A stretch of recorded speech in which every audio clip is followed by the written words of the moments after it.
안녕하십니까. 부동산 읽어주는 남자 부통령입니다. 오늘은 망해버린 주식시장에서 한기로 흘려듣는 조언입니다. 자, 제가 2021년이죠. 2021년 1월 15일경에 뭐 그때쯤일 거예요. 대한민국 코스피가 3149, 뭐 3150, 막 그때쯤이에요. 그때쯤. 전혀 매력적이지 않는 코스피라고 말했어요. 그러니까 이 시장은 전혀 매력적이지 않는 시장이었던 거예요. 그러면 그 이유가 무엇이냐면 제가 그때 1년 전에도 했던 얘기예요. 무엇이냐면 이런 거 대한민국 GDP가 3만 달러 있잖아요. 3만 달러. 3만 달러 있는데 코스피가 3,000포인트 있다. 즉 매력적이지 않다고 말한 건 무엇이냐면 우리가 이런 거예요. 우리 주머니에 300만 원 있어요. 300만 원 있는데 그 300만 원을 가지고 주식시장에 전부 집어넣었다는 거예요. 3,000포인트라는 거는. 무슨 말인지 아시겠죠? 그러니까 우리의 GDP, 1인당 GDP라는 게 우리의 사실상의 어떤 소득이잖아요. 소득. 우리 3만 달러 국가예요. 우리나라의 경쟁력은 그 정도란 거예요. 그런데 그렇게 그 국가에 살고 있는 노동자들이 돈을 받아서 주식시장에 넣었다는 거예요. 그러니까 우리가 3,000포인트로 갔다는 거겠죠. 2,000포인트에서 머물러 있던 주식이 3,000포인트로 갔다는 얘기잖아요. 지금 그 말은.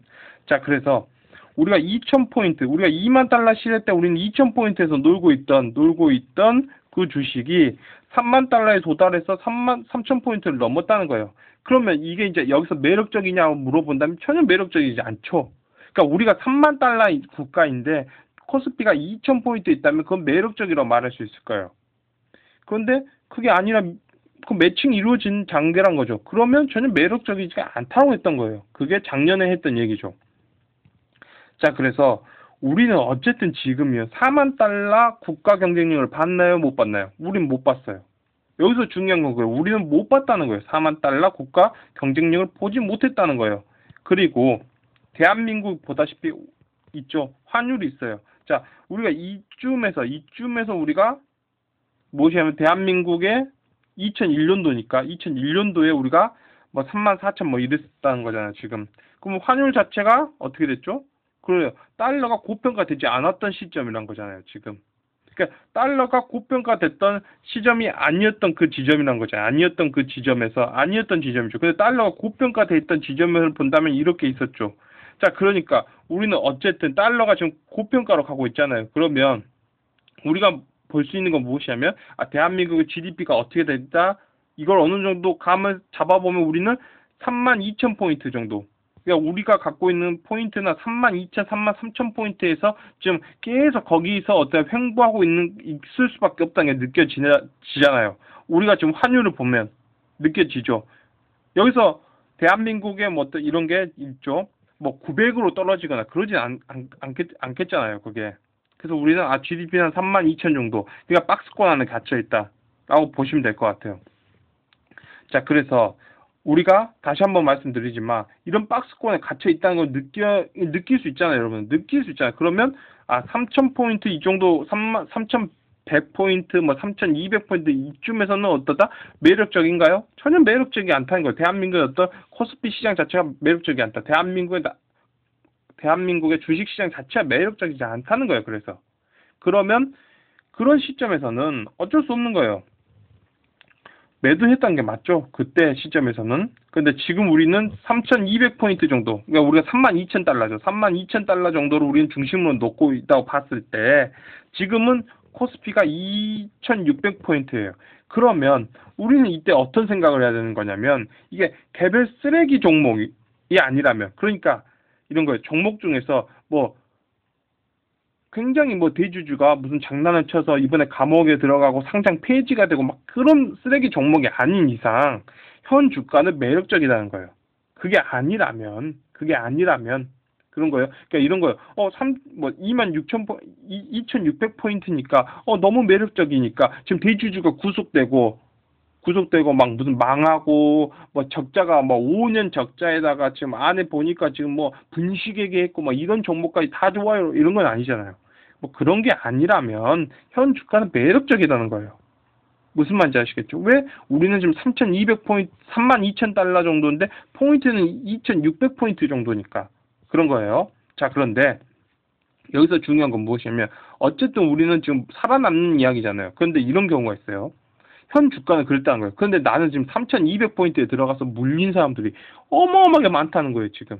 엄청 많다는 거예요. 자, 그러면 이제 어떻게 해야 되냐? 그건 바로 존버를 타야 돼요. 지금 어쩔 수 없어요. 왜냐면 자, 말씀드렸죠. 2600포인트 정도 수준이니까 그럼 이제 존버를 타야 된다는 거예요.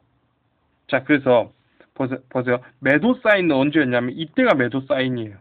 그러니까 주식시장에서 뛰쳐나와야 될 시기. 그 시기는 바로 이때쯤이었던 거죠. 이때쯤인 거예요. 작년에 매도치가 나왔어야 되는 거죠. 그런데 지금 2600포인트까지 밀려 내려왔기 때문에 이제는 존버 타야 되는 시기 어쩔 수 없어요. 이거는. 그러니까 이미 파는 거는 작년에 팔으셨어야 됐다는 거죠. 현실적으로 놓고 보자면. 자, 그래서 보세요. 물타기는 금지예요. 자, 이제부터예요. 내가 지금 물려있는데 존버는 타라 했어요. 근데 여러분들 물타기는 어떻게 해야 되냐는 거예요. 자, 우리는 지금 현재 2600포인트, 2500포인트에서 절대 물타면 안 돼요. 물타기는 금지예요. 절대 금지예요. 왜냐면 2000포인트 밑으로 떨어져요, 지금. 그러니까 2000포인트 밑으로 떨어진다는 거예요. 2000포인트 밑으로 떨어진다는 거예요. 자, 여기서 중요한 건 뭐냐면 2만 달러 때 1000포인트 밑으로 떨어졌고 1000포인트 500포인트 밑으로 떨어졌어요. 그러니까 지금 우리가 32,000달러니까 2000포인트 밑으로 떨어진 건 당연히 일어날 수 있는 일이에요. 우리가 무슨 뭐 연준이 금리를 올린다 아니면 뭐 북한이 어떻게 한다 미중 간의 어떤 대결 어떤다 수많은 이야기가 있겠죠. 그런데 그런 과정 속에서 우리가 내 주머니 속에 320만 원 정도가 있는데 320만 원 정도가 있는데 투자를 전혀 안 해가지고 코스피 자체가 2000포인트 밑으로 떨어지는 그런 상황도 일어날 수 있다는 거예요. 그러니까 다양한 이유가 있겠죠. 근데 뭐 그런 상황이 있을 수 있어. 그건 당연히 벌어지는 상황이에요. 그런 거는. 그러니까 우리 2000포인트 밑으로 떨어질 수 있기 때문에 물을 지금 막 타서는 안 된다는 거예요. 그러면 왜 물을 타면 안 되냐면 우리는 2000포인트 밑으로 떨어졌을 때 내가 보유한 현금으로 물을 타기 위해서 지금 안 타는 거예요. 그냥. 안 타는 거예요. 지금. 안 타는 거다. 라고 보시면 되는 거예요. 지금은. 그냥 너 가는 대로 가라 하면서 그냥 지켜만 보는 거예요. 지켜만 보는 거예요. 자. 대출로 물 타면 안 돼요. 왜 대출로 물 타면 안 되냐? 자, 제가 2000포인트 밑에서는 자기가 갖고 있는 보유한 현금을 쓰라 했죠. 그런데 대출 얘기를 안 했어요. 그 이유는 무엇이냐면 1600m 떨어진다는 거예요. 왜냐하면 우리는 3200포인트를 보니까 3200포인트의 절반은 1600이죠. 우리가 32,000달러를 보잖아요. 우리가 32,000달러를 보니까 그러니까 우리 주머니에 320만 원 있는 걸 보니까 우리는 코스피가 1600 정도 밑으로 떨어진다고 보는 거예요. 1600 밑으로 떨어진다. 그러면 이때 대출을 받기 위해서 이때 대출을 받아서 물을 타기 위해서 우리는 대출을 절대 물을 타지 않는다. 언제까지? 1600 밑으로 떨어질 때까지 우리는 절대 하지 않는다는 거예요. 그렇게 가야 된다는 거예요. 자, 그래서 이게 이제 모든 이야기죠. 어떻게 해야 되냐? 이 시장을 어떻게 해야 되냐의 어떤 조언 같은 거예요. 자, 그러면 우리는 보다시피 우리가 왜 3,200 정도 잡았는지에 대해서는 이미 이야기가 나왔죠. 34,000인데 우리가 이때보다 해서 대충 환율이 10% 정도 올랐으니까 그런 거죠. 대략적으로 한 11% 정도 올랐기 때문에 이렇게 맞춰 나가다 보면 대략적으로 34,000포인트에서 한 0.9 34,000에서 0.9 하면 32,000 정도 나오잖아요. 그래서 대충 박스권 영역에 들어있다. 우리의 대한민국의 GDP는 33,000, 32,000 그 박스권이다. 라고 보시면 될 것 같아요. 그러니까 우리가 그렇게 잡아놨기 때문이에요. 자, 그래서 여러분들 중에 또 이런 말을 하는 사람이 있을 거예요. 자, 네가 이런 거예요. 2021년도에 이런 영상을 올려서 그래 알았어. 그래 네가 이걸 대충 맞췄다고 뭐라고 된 것처럼 또 영상 찍으면서 네가 지금 그러고 있지? 라고 할 거예요. 너 지금 그런 거 알았어. 네 영상 보니까 진짜로 그때 찍어놓고 그렇게 말했네. 오케이, 알았어. 그런데 네가 그렇게 하락을 확신하면 그런 거예요. 하락을 확신하면 왜 지금 존버하라 그래? 지금 다 손절 치라 그래. 그리고 떨어질 때 다시 사면 더 큰 이득 아니야? 아니 그러니까 왜 존버하라고 하냐고. 네가 그렇게 확신하고 네가 그렇게 잘하는 놈이라면 다 손절치고 떨어질 때 왕창 사자 라고 해야지. 너 왜 이렇게 말해? 이렇게 하실 수 있어요. 여러분들 그렇게 말씀하실 수 있다는 거예요.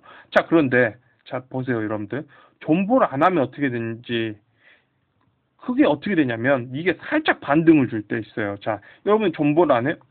존버를 안 하고 지금 다 손실 그런가 매도 쳤어요. 자, 매도 친 거예요. 존버 안 하고 다 매도 친 거예요, 지금. 그러니까 손절 친 거죠. 손절했어요. 그런데 손절 치고 나서 살짝 반등을 딱 해버리는 거예요. 그럼 여러분들 이렇게 생각해. 그 새끼 말 괜히 들었네. 안 팔았으면 손해 줄일 수 있었는데. 이번 폭등 나는 거 아니야? 이게 기회일 수도 있어. 이게 진짜 기회일 수도 있는데, 나 진짜 괜히 팔았어. 그래. 이게 기회일 수 있어. 손에 다 메꿀 수 있다고. 있는 돈 다 집어넣자. 내가 가지고 있는 돈, 부모님 거 돈 아니면 내 와이프 돈, 지금 갖고 있는 뭐더라, 전세금까지 다 집어넣는 거야. 결혼자금까지 다 집어넣는 거야. 이건 기회야. 하면서 여러분들 어떻게 된다? 존버 안 하고 있다가 살짝 반등 주면 그때 있는 돈 다 집어넣는 거예요. 왜 이건 기회라고 생각해서. 그렇게 누나 투자자들이 그렇게 당했다고요. 누나 투자자들도 그렇게 당했어요. 여러분 누나 투자자 보세요. 그러면 막 깨개가 이건 기회야. 이건 기회일 거야 하면서 막 사정없이 타요. 막. 그래서 죽는 거죠. 왜? 한번 손절 쳤다가 살짝 올라가니까 이건 기회다 하면서 막 갖다 붙는 거예요. 그래서 죽었죠. 그래서. 자, 여기서 이제 마지막으로 중요한 건 무엇이냐면, 지금 절대 내가 써서는 안 될 자금으로 손실 보신 분들 있어요. 보신 분들. 부모님도 몰래 쓰신 분들, 배우자도 몰래 쓰신 분들, 타인 자금, 원금 돌려줘야 되는데, 지금 그 기간은 막 가까워지는데, 그러신 분도 있어요. 자, 타인 자금, 원금 돌려주세요. 그리고 손해는 본인 자금으로 다 떼우세요. 지금 어쩔 수 없어요. 그러니까 남의 돈 갖고 하신 분들은 어쩔 수 없어요. 손해는 본인이 책임지시고 원금은 빨리 돌려주셔야 돼요. 그래야지만 2000 밑을 볼 수 있고 1600 밑을 볼 수 있어요. 그래야지만 볼 수 있는 거예요. 무슨 말인지 알겠죠? 왜냐면 부모님 돈 왕창 끌어다 갖고 있다가 여러분들 막 지금 2400, 2300, 2200 떨어지잖아요. 여러분들 죽습니다. 그러니까 남의 돈 갖고 하시면 더 죽어요. 절대 못 버텨요. 그래서 오늘은 이런 얘기예요. 무슨 얘기냐? 간단히 그래서 결론이에요, 결론. 결론은 무엇이냐면, 손해를 봤다면, 그래요, 여러분들. 손해를 봤다면 존버를 타자라는 거예요. 대신 물 탈 때는 2000포인트 밑에서 타고 1500, 1600 밑에서 타면 얼추 그렇게 물 다 타고 나면 결국 나는 코스피가 한 2000포인트 정도에서 산 사람이 돼 있을 거예요. 2000포인트 1800, 2000 막 그 정도에서 산 사람이 돼 있을 거란 거예요. 예? 그렇게 돼 있을 거란 거예요. 그러면 우리는 3만 달러 국가, 4만 달러 국가 볼 수 있죠. 우리가 4만 달러 국가로 간다. 한 3년 후에 4만 달러 국가로 간다. 아니면 3만 8천 정도만 넘어준다. 라고 한다면 여러분들 기다릴 수 있잖아요. 코스피 3,800포인트 기다릴 수 있잖아요. 그 기다림. 아니면 3,400포인트, 3,500포인트 기다릴 수 있잖아요. 그잖아요. 왜냐면 나는 2,000포인트 정도의 주식을 산 사람이 3,400포인트에 팔면 되잖아요. 무슨 말인지 아시겠죠? 우리가 그러기 위해서는 어떻게 해야 된다? 그래 여러분들 잘 판단을 해야 된다라는 거죠. 잘 판단을 해야 된다 정도로 오늘 영상을 마칠까 합니다. 지금까지 시청해 주셔서 너무나 감사합니다.